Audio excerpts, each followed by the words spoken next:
টাঙ্গাইলের ভুয়াপুরে কলেজ কর্তৃপক্ষের জালিয়াতি ও অনিয়মের কারণে এইচএসসি পরীক্ষার প্রবেশপত্র পায়নি 22 শিক্ষার্থী। অভিযোগ, ফর্ম পূরণের টাকা নেন কলেজ শিক্ষক লোকমান হোসেন। গতকাল প্রবেশপত্র নিতে গিয়ে 22 শিক্ষার্থী জানতে পারেন তাদের ফর্ম পূরণ হয়নি।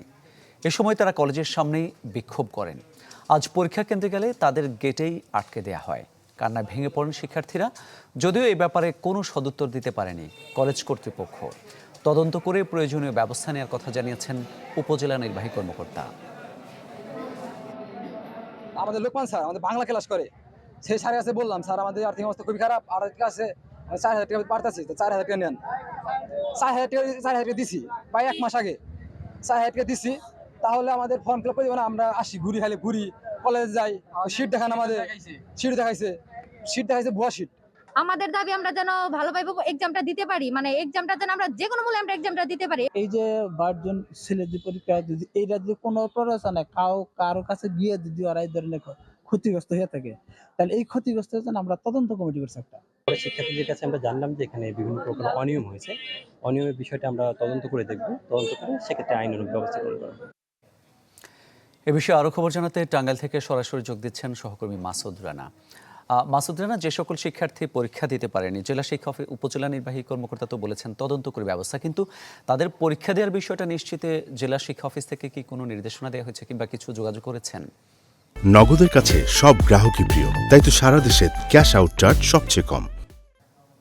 মামুন, আপনি কিন্তু জানেন আজ সকালে এইচএসসি যে পরীক্ষা, এইচএসসি পরীক্ষার প্রথম পত্র পরীক্ষা ছিল, সেই পরীক্ষার কিন্তু টাঙ্গাইলের ভুয়াপুর উপজেলার শমশের ফকির ডিগ্রি কলেজের 22 জন শিক্ষার্থী অংশগ্রহণ করতে পারেনি।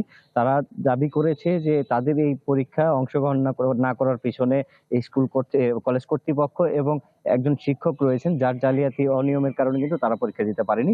আমি এই সংশ্লিষ্ট বিষয় নিয়ে উপজেলা নির্বাহী কর্মকর্তা, এই ডিগ্রি কলেজের অধ্যক্ষ এবং অন্যান্য যে কর্মকর্তা রয়েছেন তাদের সাথে কথা বলেছি। তারা আমাকে জানিয়েছেন যে এই বিষয়টা সম্পূর্ণটাই কন্ট্রোল করে বোর্ড, এবং বোর্ড নির্ধারিত যে কয়েকজন স্লিপ দেওয়া হয় সেই স্লিপের পরিপ্রেক্ষিতেই কিন্তু এখানে তারা অংশগ্রহণ করতে পারেন এইচএসসি পরীক্ষায়।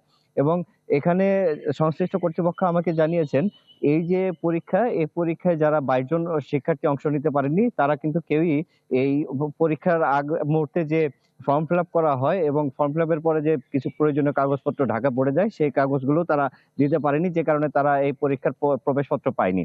এবং এখানে যারা এখানকার যে ডিগ্রি কলেজের যে অধ্যক্ষ রয়েছে তার সাথে কথা হয়েছে, তিনি আমাকে জানিয়েছেন তিনি এই সভাপতি, এই ডিগ্রি কলেজের সে ম্যানেজিং বডির সভাপতি রয়েছেন এবং ইউনো সবার সাথেই তারা কথা বলেছেন এবং তারা একটি তদন্ত কমিটি করেছেন এবং তদন্ত কমিটির মাধ্যমে আগামী 15 কার্য দিবসের মধ্যে তারা একটি তদন্ত করে একটি ফলাফল বের করবেন, যে ফলাফলের মাধ্যমে আসলে প্রতি শিক্ষা প্রতিষ্ঠানের দুর্নীতি না কোনো ব্যক্তি শিক্ষকের দুর্নীতি বা অনিয়মের কারণে 22 জন শিক্ষক এই পরীক্ষা দিতে পারলো না, সে বিষয়ে তারা কথা বলবেন।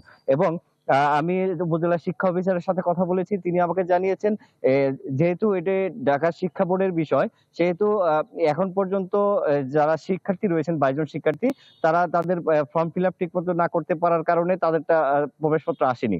এর বাইরে তিনি অন্য কোনো তথ্য আমাকে দিতে পারেননি।